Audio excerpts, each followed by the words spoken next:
दिंडोरी तालुक्यात आज गुरुवार दिनांक 15 रोजी भारतीय स्वातंत्र्य दिन उत्साहात साजरा करण्यात आला।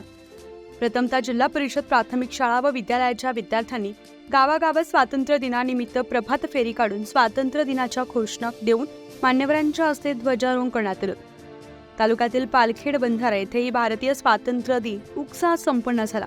यावेळी ग्रामपंचायतचे ध्वजारोहण ग्रामपंचायत सदस्य पंडित हरणखुरे यांनी केलं। सोसायटीचं ध्वजारोहण तज्ज्ञ संचालक ज्ञानेश्वर ढेपले यांनी केलं। न्यू इंग्लिश स्कूल विद्यालयाचं ध्वजारोहण मोहन गांगोडे यांच्या हस्ते करण्यात आलं, तर जिल्हा परिषद प्राथमिक शाळेचं ध्वजारोहण सामाजिक कार्यकर्ते बापू चव्हाण यांच्या हस्ते करण्यात आलं।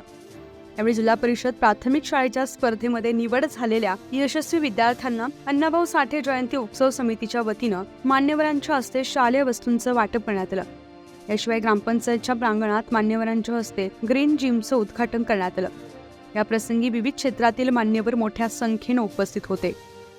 न्यूज 15 मराठीसाठी प्रतिनिधी बापू चव्हाण, नाशिक।